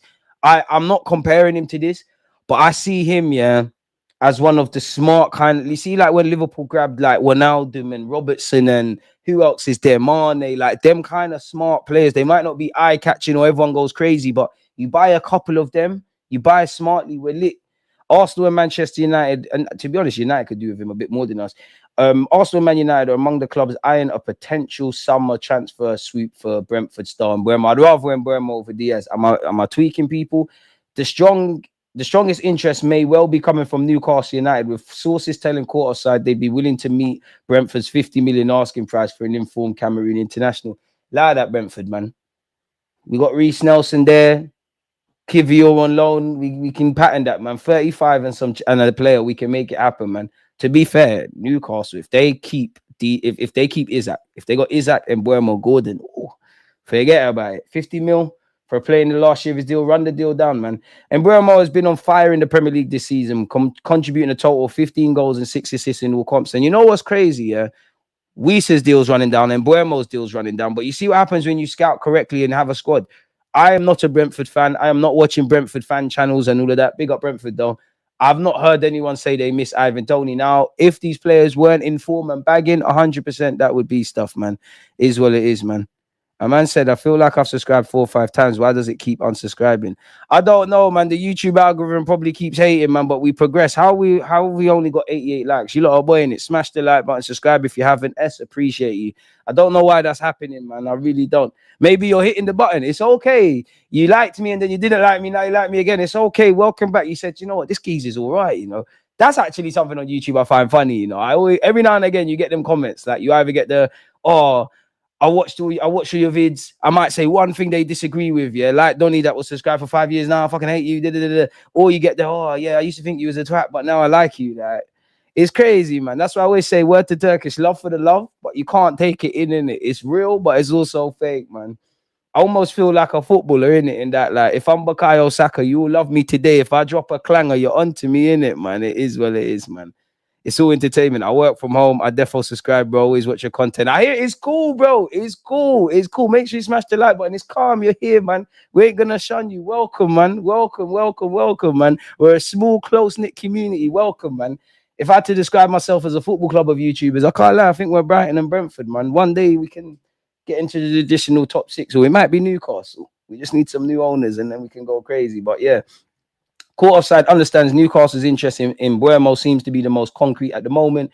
But didn't we hear in the summer we was onto him with last summer with Eddie Howe's side determined to win the race for a seat? I just love him, man. I just think the way Brentford kind of play, I think it's quite different. But I think Brighton, Ajax, Brentford, Bournemouth under Areola. I'm not saying we need all of their players, but I think the way they set up and tactics and all of that and what we do at Arsenal, I think it's very transferable, and I just think Mbeumo is scary on the counter attack. He's scary when it comes to high pressing. He's versatile.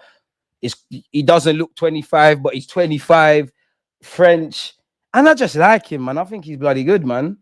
I think he's quality, man. 50 mil. He is only 25. 50 mil is the new 20 in today's day and age.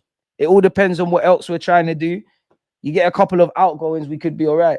It's also understood that other big clubs like Liverpool and Tottenham are also keen on Mbeumo. Don't go to Tottenham, bro. I know you want to stay in London. Liverpool is there. It's there for you. Like, Salah's not going to be there forever. And Mbeumo, you could take Nunes and Diaz and Yota's spot. You can finesse them for them spots there. You might as well go there. Brentford will surely be hoping to keep hold of star names like Mbeumo, but it might be tricky to turn down big money. Romano shares what Florian Wirtz is imminently going to do about his future as Arsenal, Liverpool, and City circle. Yeah, it's the hope that kills, in it. Arsenal, Liverpool, and City are just 3 clubs that have been linked with Florian Wirtz in recent months. We know we're not getting him, but you see, if we can get some pounds together to confirm this guy's signature, it needs to be done. Arsenal will want to improve after falling 12 points behind in the Premier League race. Why do all these articles love to remind us that we're 12 points off? City will be eager to get back to their level. According to TBR chief correspondent Graham Bailey, Arsenal, Liverpool, Manchester City are all long-term admirers of Florian Wirtz and have long been in contact with his camp. Now Romano has shared the latest on the German international, including the proposition Bayern Leverkusen have made him and when he could make a decision. I think there's 3... Well, there's a handful of clubs. I don't think it's unreal. I think Arsenal could find the money and can pitch you a project, but we'd need Leverkusen to accept our thing. I think if Real Madrid come for you, you're going to go over there. I'll be surprised if City don't try and get him. It just makes sense with Pep Guardiola. Naturally, Bayern Leverkusen, Bayern Munich are the big bad bullies over there. They got Musiala. It makes sense to go and grab him. We'll never know. What has he said? He expects April to be important for Florian Wirtz. I mean, my birthday's on April the 13th. Wirtz say, am I going to get a birthday present with a quality player? Odegaard, you're my captain, but boy, there might be competition. Who am I kidding? I did sign him in Football Manager, though. Basically, what Leverkusen are telling Wirtz is sign the deal today, get a better salary, and from summer 2026, you'll have a release clause in excess of 100 million. Berta, let's start saving our P's, man, to potentially leave the club and try a new chapter. For Bayern, he is a dream target. All the people at the club agree that it'd be fantastic to have Musiala and Wirtz together for a new era at Bayern. Forget that, man. Bro, Kai Havertz is better than Musiala. Do you want to do the double German thing with Kai Havertz, or you want to do it with Musiala? Kai Havertz has won the Champions League. Wirtz, come and learn. I'm shameless, 100%, bro. I don't want to hear about the powder drive, but I hear it, man. Remember that Wirtz will not be part of the German national team in this break because he's injured. Wirtz will use this time in these weeks to discuss with his father, to discuss with Leverkusen, and then to make a final decision on what he wants to do in terms of a new contract. In general, the Wirtz situation, I think in April, will have an important moment to try and make decisions. Then, obviously, the final green light, the final decision is up to the player. But pressure from the clubs is coming. Leverkusen want to discuss this contract situation as soon as possible. Well, yeah, they know they're going to make peace. Nottingham Forest are prepared to break their transfer record to sign Matthias Cunha, with the Wolves forward set to cost 60 million. I don't think I would like him in the squad. I'm not gonna lie, I'm greedy, but if you could get me a striker and he's like the icing on top of the cake, why not? But we all know we're dream chasing people. 5 more likes until we hit 100. Come on, don't wait. Would you lot spend 60 million? I swear his release clause is about 60 odd, so it'd be on brand. Arsenal, Liverpool, and Chelsea are all preparing summer moves for Ajax's 19-year-old star Jurel Hato, but will face competition from Real Madrid. Bring me Ryan Cherky, man. 12 assists in his last 10. I've been singing his praises for years, and a lot of you as well. Keeping up the theme with Wolves, apparently Tottenham will need to pay 40 million to secure the signing of El Nouri, with Liverpool, Arsenal, and Manchester United all keen on the Wolves fullback. It's crazy. Striker, winger, centre mid, left back, goalie, especially left back goalie. It's on brand with Arsenal in the last couple of transfer windows, man. Nottingham Forest are also trying to secure the signature of Victor Gyökeres. If they get him, what's going on here? So, yeah, as you can see here, everybody's considering a summer move for Mbeumo. We have been linked with Xavi Simons and Kenan Yildiz prior, but not today, as you can see there. Is there anything we've missed? Rudiger, you need to go get the Saudi money if you lot win the Champions League. In fact, you're not winning the Champions League. This is where it stops for you lot. I don't know who you're playing in the next round of the Champions League, but you're going out, mate. You're going out. Is there anything else we're missing Arsenal related? Liverpool in relation to Nico Williams. Come on, man. Lionel Messi, are you joining Arsenal? Let's see what this is saying. We got Lewis-Skelly, but yeah. More nonsense. Marcus Thuram rumours. Zubimendi nonsense there again. What's this? We're getting zanged. What was this saying? Sevilla will only buy Lokonga from Arsenal this summer if his 12 million euros purchase clause is significantly reduced. We knew that was going to happen. He's got a year left in the summer. We knew that. It weren't an obligation. We said that last summer. We knew that they, rightly so, if you're Sevilla, you're going to sit there and say, I know we agreed 12, but hold this 6. That's according to Estadio Deportivo, who say the midfielder will have to return to Arsenal this summer unless there's a change in asking price. He's been on loan with the Spanish side since the summer, and he's already talking. Not that I think you've pulled up any trees at Sevilla about, I want to stay there for 3 years and then move on. Lokonga talks too much. For him, you need to move on. For Arsenal, the quicker you move these guys on, the better we can future-proof. And he's not in the Belgium squad, but I'm sure with it being a World Cup, you never know. Moving to the right club, getting a good preseason, having a good season. Bob's your uncle, people. So yeah, we know that's gonna be something. We're linked with Marcus Thuram. I don't buy the Marcus Thuram, the Ratigi rumors. To a degree, Ademola Lookman. Who else? Lautaro Martinez. There's definitely a next one, Moise Keane. I don't really buy these rumors. I mean, if we're scouting strikers, then naturally we probably ran the rule over them. But I don't think there's any concreteness to those things, people. Chelsea and Arsenal to battle for 26 GA striker Blues tried to sign 3 years ago. I mean, can I assume it's Hugo Ekitike because he's there? We read this already, man. Just remixing what Donnies are saying. He never name-dropped Arsenal and whatnot. Liverpool are confident, allegedly, of beating Arsenal and everybody else to the signing of Nico Williams. You don't want to go Liverpool, bro. Like, they win trophies, but London lifestyle, man. Come on. So that appears to be everything. How Gabriel Magalhaes really feels about leaving Arsenal for Saudi. He'd be open to an Arsenal exit. According to information, Al Nassr intent on signing the Brazilian. Have already approached the player. They'd be willing to triple his wages. We've heard this before, man. I mean, I don't doubt he'd be tempted, but surely whether it's Arsenal or elsewhere, you've still got something you can achieve in the game. So that appears to be all the rumors. People, we've got 100 likes. Wirtz and Isaac is not possible. Pick a struggle, man. We'll take Zinchenko. Dortmund, if you lot want Zinchenko, have him, but boy, big up yourself, Fargo, man. Wirtz, Bruno G, Nico Williams now.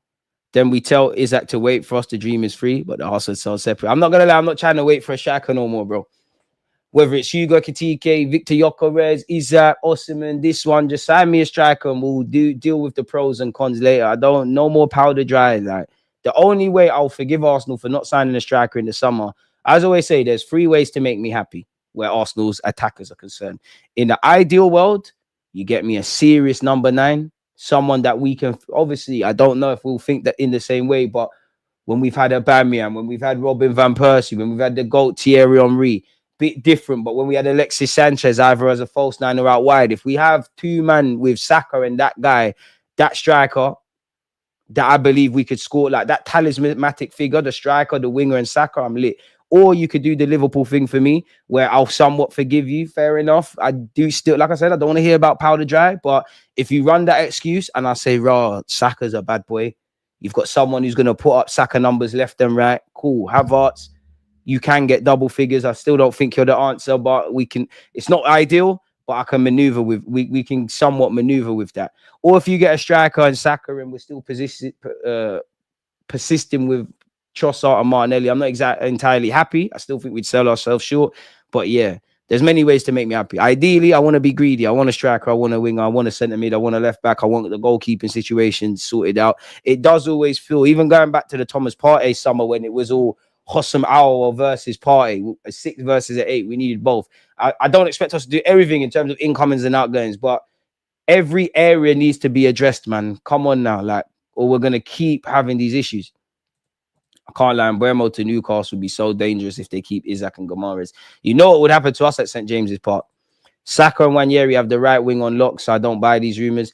I buy the Wanyeri rumours. Nico Williams. Anyone who's stronger off the left. I would like, if we was linked with Kudus, for example, and Nico Williams, beyond the obvious, I'd more believe the Nico Williams thing than the Kudus one, because Kudus is probably he can play everywhere. Would love him at Arsenal. He's probably stronger off the right hand side. It's a bit like Elise, who can play everywhere else. So I didn't buy these rumours because we're not going to do that. And like you said, Wanyeri, long term, Arteta said you could play up front.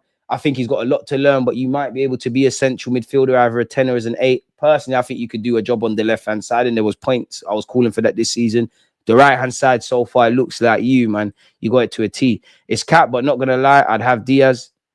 For me, we need one more Rodri-like mid. It'd be nice, man. Don't care for Diaz. Diaz is a frustrating player, got talent, but the end product lacks, and many Liverpool fans say that about him. Not the level raiser on the left wing we need. We'd be talking about the issues we do now. Yeah, Liverpool do have that goalie, and I don't know at United. I can't remember a goalkeeping scenario at United, but Arsenal definitely have had that with Emi Martinez, with Leno and Ramsdale, and Raya, checking Courtois. You see a lot of this stuff. I think for a season, you will have the Valencia keeper and Alisson. Like they'll have their own Ramsdale Raya thing, and then going into the 2026-27 season, I think Alisson keeps it moving, man. Big up you, man. Smash the like button and subscribe if you haven't. Zubimendi looked mer against United. He did, but the whole team looked meaty. I think Zubimendi fits in. I can see why we're linked with him. My biggest issue is I see how you fit in. How do you stand out? By default, I'm a hypocrite because you do improve us, but then you don't necessarily. And then especially if Partey leaves, I think we've sold ourselves a bit short physically in midfield. Like, I mean, that's one, you don't know me. I've been defending Mikel Merino and holding him accountable. But if there was one thing I'm disappointed with Mikel Merino, I've never thought he was the most tenacious kind of man, but I thought he was a bit more throwing his weight around the kind of player than I thought, than what I'm seeing better yet.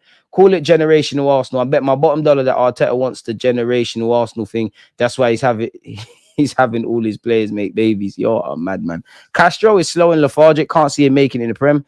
DG, if you go to the in-game editor on FM, you got to start a long save where the plan is to have all your best players, kids, playing for Arsenal in 20 years' time. How do you make that happen?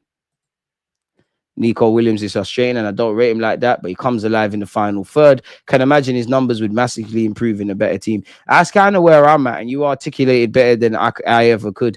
Arteta could have given more Haylanders minutes instead of giving Tierney minutes. I'm convinced now that Williams would be immense at Arsenal. I mean, it's either we get Isaac when they're at Newcastle and Kudus when he's at West Ham, and this one and that one where they're going to cost big money, or you take a leap of faith. I'm not saying everyone will bang, and I'm not saying we can't have criticisms, but 2 years from now, everybody could be waffling about Nico Williams. Do you go and grab these players with the scope to get better? Because if you don't move in either direction, we're going to find ourselves having the same conversations that we're having. As Partey won a trophy at this club. I don't think so, Was you there? I don't think you was there when we won the FA Cup, Thomas. I hope you was, for your sake. Such a long time ago. I know, to be fair, he's won the English Community Shield. To be fair, that's the annoying thing about Arsenal, yeah. 1-2 players have won stuff away from this football club, and I want you to win stuff collectively. Like Jorginho's won stuff, Declan Rice has won things, Havertz has won things, Partey, I'm looking at it now, La Liga, Europa League, Super Cup, all of these things. Gabriel's even won the Creation League. I'm sure Saliba picked up a French Cup of some sort. I could be making that up. Saka won the FA Cup, but he was, if I remember correctly, he was on the bench. Obviously, a couple man for their countries have won things. No, I'm lying. You was runner-up at St. Etienne. So that's definitely got to burn. It's got to burn Saliba, And this is what I mean. For club and country, or a couple of occasions, a couple of our boys, unfortunately, we've come up short. Like, unfortunately for Saliba, World Cup, they lost.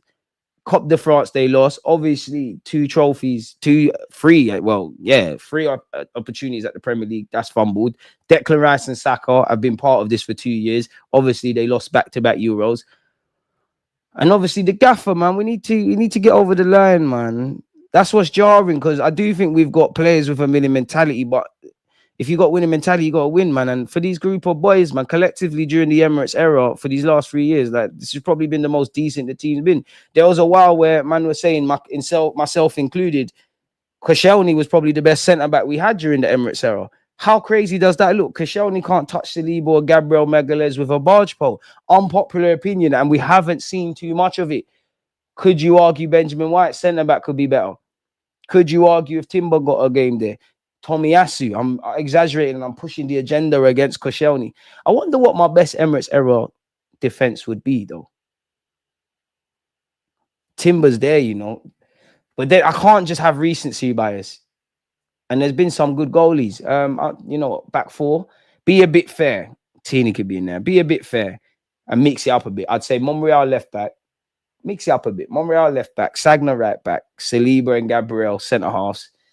In goal, I'll go David Raya. I was going to say Emi Martinez. I think Ramsdale's unlucky for all of Ramsdale's faults. Raya's just better than you, way better than you. And there's a lot more focus. Get Jonathan David. Sane has a terrible attitude. Kazi, I hear you, man, but the attitude thing, as Wakanda people and people that are not racist, we have to be careful with the attitude thing. I know what you mean, though. IC 2.5, you can tell, the man, they're emotional. Shout out Halftime Hooks, man. You lot see his content. He's always he was emotional yesterday on the quiz show we did, man. I appreciate it. To some people, I speak sense. To some people, you really are deluded. Can't please everyone. I just always think if they just smash the like button, and as long as they're talking, they're talking. Arsenal will always be hated. We are the first club to sign black players. Embrace the hatred as part of our cult. George Graham said it. Embrace it. I do think it's not right, but I do think sometimes, away from obviously racism and agendas, I do think some Arsenal fans, just typical football stuff, I do think some Arsenal fans, we want to be spoken about fairly, but I do think we're some people just want too much external validation. If they hate us, suck your mum. Like, if you're not convinced, if you're not with our club, you don't like us, suck yourselves. Let's embrace the hate. Not a single Lewis Hamilton was not loved. David Beckham weren't loved. Muhammad Ali wasn't loved. Wenger wasn't necessarily loved. Fergie, Pep, Jose, all of those, any side, any sports individual, they've been universally loved, but they've never been loved by everyone. Let's embrace it, bro. Me on YouTube, I'm not the same. I can't be loved by everyone. We just went through it at the start. Like, if you're loved by everyone, you're either a snake or you're doing something wrong, man. Trossard was a stopgap signing. Good contingency plan. Not even the saddest thing. Arteta ain't signed that many attackers, but he's been one of the best. Berta has been brought in to clear some of the players on the wage bill. It's a joke what some of these players are on compared to what they're delivering, which is 0 trophies. People wasting their energy with Arteta in or out stuff. He's staying for at least 2 more years. The only time I'll take it in is, and again, why I don't know when it would be, but he signed a 3-year deal, right? Whatever the 18-month period around that is, that's when I'll be like, okay, cool, there might be something. But they're not. There's always Arteta does get to hide behind context. Like, if we get in, there's no guarantee that if you do not get over the line next season, that you're gonna go. DG, with Burrow appointment, do you think he will have the power over Arteta? I think he needs to, because I just think he needs to have a level playing field, because you know, you look at Calafiori, David Raya, Mikel Moreno, Kai Havertz. At the time when we was going for going for Raya, sorry. Bearing in mind we tried to get Raya before Ramsdale. Everybody was saying, rightly so, Ramsdale, I'm sure he was PFA team of the year. He was getting nominated for 1-2 things. We had a little English core there. The building blocks of the defense, you were doing your thing. There was no reason to, not that you can't upgrade on Raya, to think that that's a position we're going to err upon. I like my manager doing that, because that shows me you're looking for improvements where people might not necessarily see it. And again, the manager's not, one thing I'll give Arteta, since you've walked into the club, whether you've been allowed by the Cronkies or off your own back, you've not been scared to make difficult decisions. We've seen it numerous times. So it worked with Raya. There were concerns if spending money on the left back was the best thing this season. I'm cool with Calafiori. I think he'll prove his quality. But you could argue, did you need to do that in the summer? Mikel Merino, again, he's playing up front. Does he really? He's a squad filler or a floor raiser rather than a ceiling raiser. But did you need to do that? We hear there was internal concerns with Kai Havertz. Did you need to do that? Now, sometimes Berta's going to get things wrong. Arteta's going to get things wrong. But it does seem like when everyone's got to play a bit of a diplomatic game, 9 times out of 10, more so in the summer than in January, I think Arteta gets his way. I want Berta to have an equal footing and say, Arteta, I hear that, but I hear that you want this multifunctional hybrid player, but maybe we just need either a centre mid or a forward. I do think Arteta needs saving from himself at times. Like, I'm not comparing Berta to David Dean. I'm not comparing Arteta to Arsene Wenger. But it feels like if that's what we're going to do, we have to mimic that. What happened to Trossard? Playing too many games, if I'm honest. Like a squad player that is being made into a regular. We should have done what we needed to do in the summer. 15 mil a year with literally no CV, no record of any winning anything near as a manager. Wait, I'm just deep in it. You know, it's mad. It's actually just hit me. We actually didn't sign any proper attacker last season. We got Sterling. And my club's crazy, you know. Big up Stylish, man. If everything is great and positive and Arteta is such a good manager, why are we not winning stuff then? Wake up, people. It's time to force a change. I'm not even with the change thing necessarily or that, but what you said there, why can't we ask questions? Because if we was winning things, not everything, but if we picked up in these last 3 years, we won 2 leagues, we retained the title, we won one, we, you know, like there's a reality where you could have, out of these 3 years, you pick up a 1 FA Cup, a couple league, a league and FA Cup. People say, you know what, calm. To be fair, I've seen Arsenal receive so much praise in the last 2 title challenges. I don't get the hate thing for Arsenal. But what are the chances of Berta running it back with Julian Alvarez? He's taking us over the line. Would you want to leave sunny Spain if you're Julian Alvarez after you just left England 2 minutes ago? Trossard is peed. Martinelli's on 180k a week and can't cross the ball. When everyone's fit, we know Trossard is not a star in this team due to Arteta favoritism. I'm surprised Arteta hasn't given Martinelli a chance through the middle, considering his pace to get behind, at least try him once. I understand generally why he hasn't given him an issue there. I mean, an opportunity there and the issue that presents. But with what we face in the current climate and having no striker, I've been a bit, obviously injuries played a part, but not getting an opportunity there. DG question with MLS. Oh, sorry. I think, you know what? I think long term he's a centre mid, but I actually think he can make left back his own, man. That's when I see him do both. And 100% is different rules. Højlund gets play. It is what it is in that regards, man. Appreciate you, Dan, man. You're always here. I don't get the league gonna hate. He just has it, bro. I don't advocate hate for anybody, any football fan, bro. And like for me, if you like someone or don't like someone, just turn off their opinions, bro. People do too much. Do you think Jude Bellingham is the best box-to-box midfielder for Arteta and Arsenal system? I don't know about for the best. I think he's bloody good, and I know people don't want to hear it, and I want players that help us right now, but there's talent in the Championship, bro. Bowen was at Hull, doing all right for West Ham. Morgan Rogers, you see what he's doing at Aston Villa. We've seen the Elises, the Ezes. There's others. I'm not saying that we need to necessarily do that, but we see Joe Bellingham, Chris Wigg of Sunderland. There's a couple 1-2 players that, depending on the fee, it might be worth something. DG, have you seen the phone call between Arteta and Calafiori? Arteta's a mad bastard, isn't it? Are you showing a man the pictures of his own family? Arteta's crazy from pickpocket. Bro, Arteta's crazy. You've got to be mad to be a manager. No one should tell anyone how to support, regardless. Like everyone's allowed to do their own thing. Brother, Marino bagging in the Euros is beyond me. You guys should actually have him as a 9. He's as a 9, and he scored the other day actually. And why I liked his last minute dramatic equalizer against Holland, obviously it's poor keeping, and it's it's even for someone that's not a striker or a goal scorer. Yeah, the fact that he's in the right place at the right time. You're becoming too negative. Respectfully, Abby, if I'm becoming too negative, then you've got to leave. Because if I was sitting here and gassing it and saying, making every excuse under the sun, people would say I'm being too positive. Am I being negative, or are you just hearing a difference of opinion that goes against your ideology and something that you're emotionally invested in? I always say, I don't care. I don't tell you what to think. I don't necessarily care what you think. Just think. What have I said that's negative?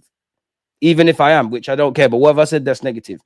I've said Arteta's built a decent team. You've done well to get us to a point. Just the question for me is getting over the line. Just because we haven't got over the line and Arteta's been a nearly man and we've been a nearly team doesn't mean I have to make out that he's mad rubbish and we're getting relegated. If we're meant to be the best team in 2024, we've got the best individual centre backs, arguably the best pivot, great defensive options, bad boy in Bukayo Saka, Declan Rice smashing our transfer record and all of those things, seen as the envy of the world. Carlo Ancelotti's copying our game plan to play against Man City. People in the footballing world rate Mikel Arteta. We've gone on mad unbeaten runs for the last 3 years. We've been fighting for the title. This has been the worst one.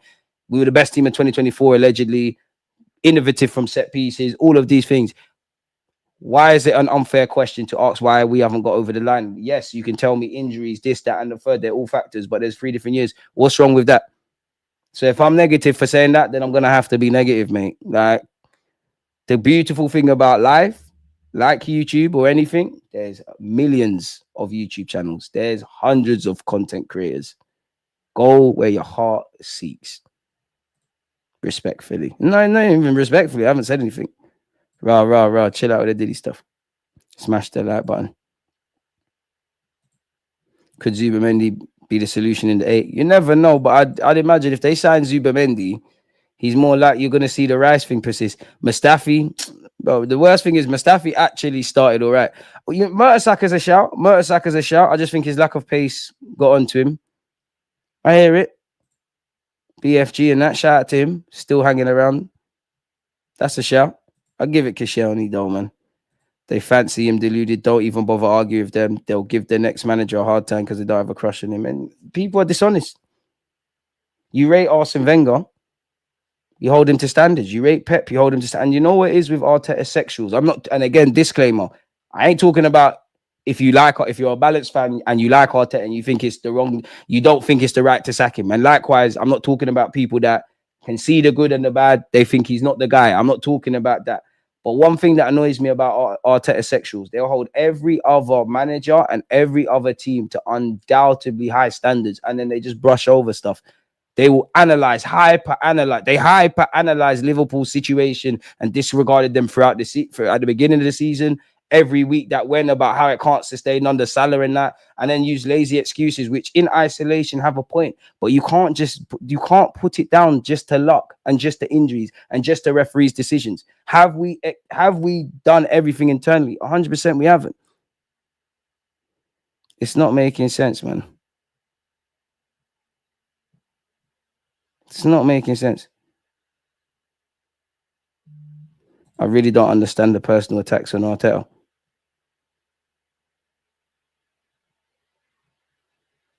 I can't if that. I don't know if maybe someone's misquoted me or whatever. I don't think I've ever got personal. I haven't got personal.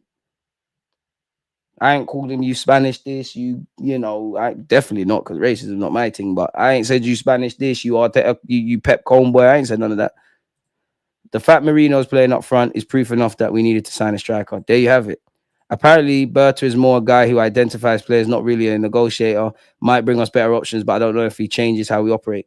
Someone better negotiate, innit? Someone needs to get things over the line. Whoever's got to do it.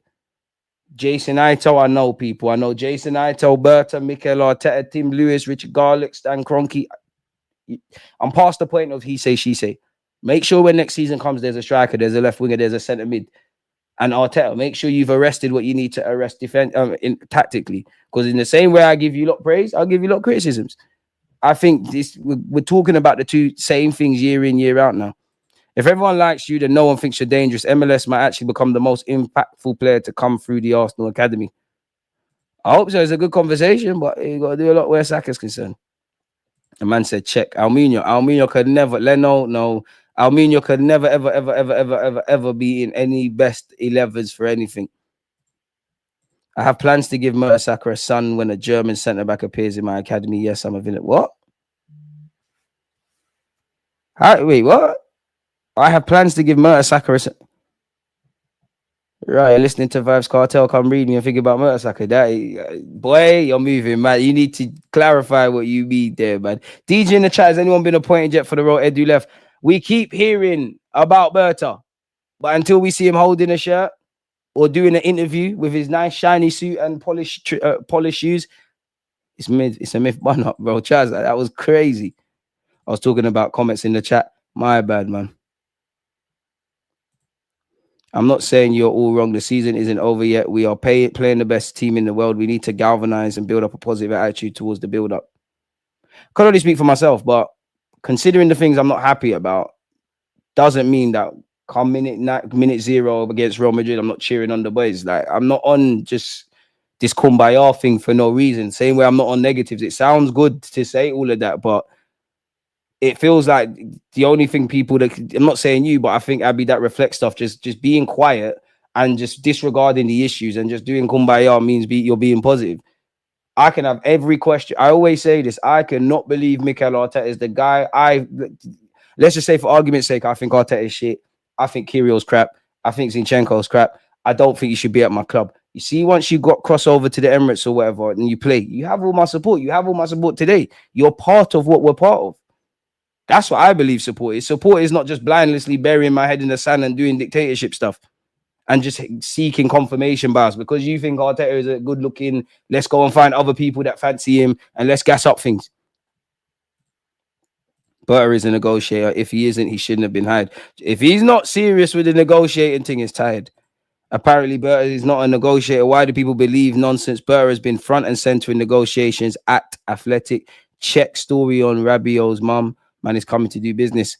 I hear the reputation. I just want to see it now because obviously it's different, but I like the fact that he's experienced, the fact that I would like to try something a bit different in the sense of we tried the everybody learning on the job thing, a young team, Arteta young, Edu young, Mertesacker young, Jack Wilshere young, Josh Kroenke being involved a bit young. I hear that. But now I just want someone experienced and that's what Berta is. And what I like is, of course, Berta knows about Arsenal. He's going to come to love the club and the practices, but he's not emotionally tied to this. So he can provide another lens, if that makes sense, people. And I would say it's nothing to do with Berta, but I'm almost a hypocrite because the things that I like are the things that I'm not taking too much stock in. And I know it's not the same, but obviously I like his previous work at Atletico. I like the reputation he comes with, but I'm not putting too much stock in that because I've seen it's very different, but Raul Sanye, businessman, connects in Brazil, Barcelona.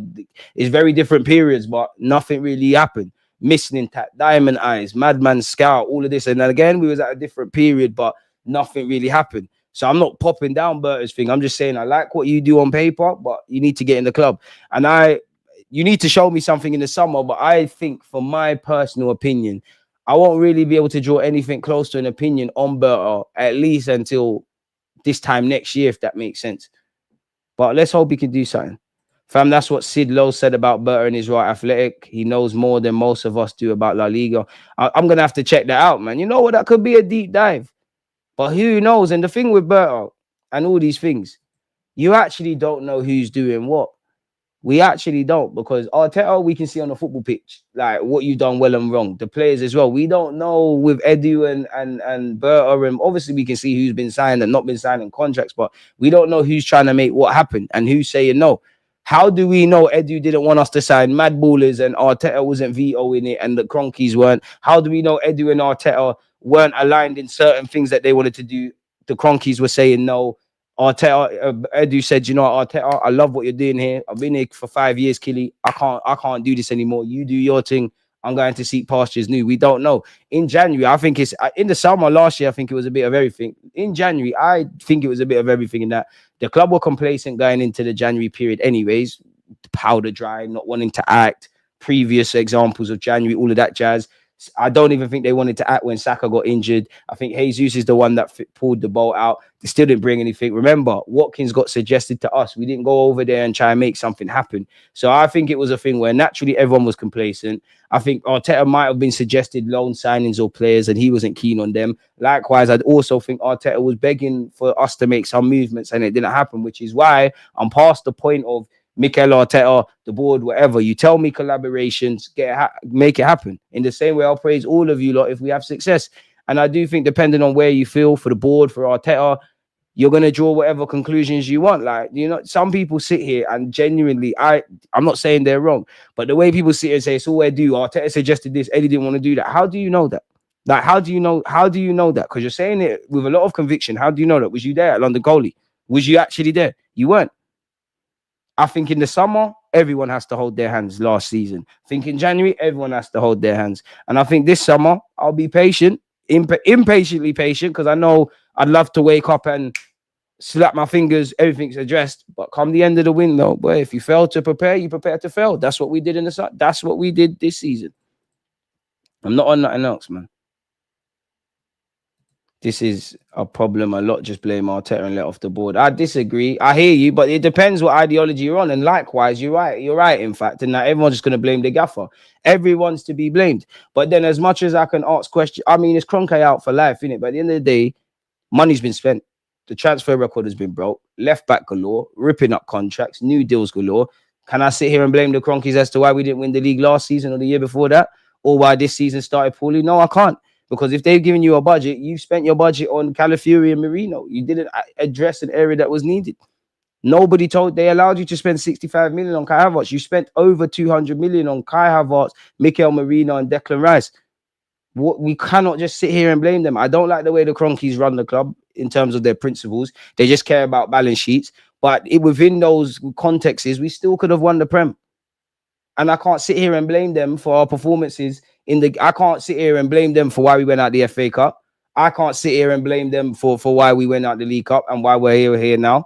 Because I think across the last 2 seasons, beyond everything, a direct consequence has been we have not got a striker. And it's only a lot of fans pressingly want a striker now because a lot of fans wanted to hide behind when we got 90-odd goals. We spread the goals around. We get goals from set pieces. And I like that. That shows goals are coming around. But I did say, when we have a break from set pieces, what's going to go on? When you look at when these goals came, a bunch of them came when our players were back, when we had that little period where we're battering teams, clearing out stadiums. Players would go on purple patches. They might score 3 weeks in a row, then they're gone off it. Saka is the only one, so it can't surprise me. A lot of people don't look at what is in front of their eyes. They look at Arsenal through their own ideologies. Football is an emotional game on the best of days. When you win, nobody cares. Some fans, and listen, everyone's right and everyone's wrong, innit? No one's right all the time. Some fans were sitting there and saying, at the end of the day, we don't need what's going to happen with Kai Havertz. And what I would say, with Mikel Arteta and the Kroenkes, let's not act like he's a damsel in distress. No one's got a gun to his head to manage this football club. He actually turned it down the year we got Emre. He then took it the year after or whatever. He liked it so much he signed a new deal. He's been given a lot of autonomy over the club. So he clearly believes in the job. And he clearly believes that within whatever context is of the ownership that he can succeed. It is a relationship of convenience. Arteta's done a lot well, but there's also been a lot of times he could have, would have, and should have been sacked in other contexts. He's getting to learn on the job, and he's done bloody well in that regards. And he's learned a lot that is going to put him in good stead, not just for Arsenal, but in his whole managerial career. He joined us during COVID. Contract. There's been bare things that a novice manager has had to expose himself to. So we can't act like it's a damsel in distress, man. There is going to be a point if Arteta don't get us over that line, we have to say, you know what, Gaffer, you've done well, you know. If Arteta leaves today, of course, he's not going down in folklore, but you've got us to a point. You get me? You've done your thing. We might have to try something else. I'm not quite at the pitchfork point with him yet. If I'm honest, I'd love to just sit down with the Gaffer and just say, like, the 1 or 2 major concerns I have, like, bro, like, just tell me why this is the thing. From a tactical point of view, tell me why I have concerns over this. And please just tell me about like why we haven't got players. Because your talent ID, you have to hold it L. I know it's not just all you. I know you've therefore asked for stuff and stuff hasn't happened. Because we're close. We're there. Like, we're there. The league is here. Winning the league is here. We are here, people. We're flirting with it. flirting. But you see, like that, you see the jump from this, it's like that. Because it's not good enough to be good. There's no point talking about the wins. We've got 10 or something draws. Why is that the case? We've got 3 losses. Now, I'm not really on to us for losing 3 times, but why did we lose those games? And I think a correlation is maybe the West Ham game is a bit different, and Bournemouth, there was a red card. But I look at the Bournemouth and the Newcastle games, we looked spent to a degree. That was an aspect against West Ham. It's not an excuse. Is there a byproduct with us, not having a striker where we need goals, not having a big enough squad? Obviously, injuries haven't helped us and players are spent. You can't stand in the rain and complain you're wet, you know. It's crazy. Someone said, DG, check the link. What link? DG, show Arteta your banging intro, go. I wish. Hey, make sure you're following FamZone TV. Hey, tell these lot I won the league. I won the quiz on Trench Talk yesterday, people. And I came in later. Trust the process. I did the slot thing. Go and watch that. I want you lot to see half-time Crooks crying, man. He was absolutely crying. Head is on Mars. Check what link? This Arsenal unprecedented injury crisis is bollocks. Look at who's been injured and when. I think we have had an injury crisis, but it's exaggerated, bro. And it's no excuse. And we've been knowing it's going to happen. Like, it happened. Injuries are not unique to us. We should have never been in a position to get Sterling. And what does that say? To be fair, deadline day, I think Edu did well to get Sterling and Neto, because clearly we had egg on our face. Prior to that, Edu, Arteta, everyone needs to hold slaps. I can see the owner extending the stadium and having more concerts like other clubs. That's a big investment. Hopefully better works wonders. Probably need to upgrade the Emirates in a bit, and then I wouldn't be surprised, man. I wouldn't be surprised if we start doing Beyonce stuff. Arteta got crap because he didn't take the cup seriously. Then he got crap when he did. I don't know for crap when he did. I just know since we won the FA Cup, it's been shambolic. I can't lie. And he does say I want to compete for thingy, man. All trophies. We have been a club to live within our means. But again, if we're living in our means and we're spending 105 million on Declan Rice, Merino, X amount, and all the signings that have gone wrong, let's not act like we're broke, bro. We need to be honest with ourselves. Like, internally as a club, this is a safe space. We have not exhausted every aspect we can. We have not put all our best foot forward. Karma, big up you. RIP George Foreman as well, people, while we're here, man. That was sad news to see early this morning for me. DG, think the club wanted to clear the finances for a big summer? We could not do it last year as we spent too much. We're sitting at net zero over 2 seasons in a row. Proof is this summer, though. Let's see indeed, man. Seeing is believing. For me personally, I'm at wait and see mode. If you want a striker, show me. This is the problem. The problem a lot. Just blame Arteta and let off the board. But at this point, people just do what they want. DG, have you seen they gave us 53% advantage over Real Madrid? How are they doing that? How are they weighing that up? Big up, my guy. It is what it is, man. Come on now. Big up FamZone TV. I'm on to hooks for life. I'm just letting it known. Anytime we play them quizzes, if we're doing the same thing where I can vote to move someone down, yeah, bro. He's getting voted. Do you know, I surprised myself. I thought I was going to struggle still. The only time I felt confident, when I said George Weah to one of the answers, I was like, yeah, we're here now. We're here now. But we got to run that a bit more, man. The man, them including myself, way more competitive than I thought. Hey, people, I beg you lot, watch the video, yeah? Skip, even if you're not going to watch the whole thing, skip to the quiz. Skip to the quiz when I came to the channel, yeah? Do you know how many points I got zanged? Apparently, you cannot say Fergie because the answer is Sir Alex Ferguson. You cannot say City because the answer is Manchester City. And then there was very few gaziness. But despite that, again, I asked Arsenal, regardless of referees and VARs, to get the job done. I don't demand anything more from my football club that I'm not prepared to do in my life myself, you know. It's absolutely crazy. But on that note, though, people, man, we've been here for close to an hour. I actually want to go and start editing a Lewis-Skelly video. I want to try and get out for you lot tomorrow, man. So, yeah. Big up you lot. Smash the like button. Make sure you're following FamZone TV as well. And yeah, man, stay safe, stay blessed. Enjoy what's left of your Saturday. Peace. Someone said run the goal. I need to get another one, man. Against this right back, Charlie, definitely.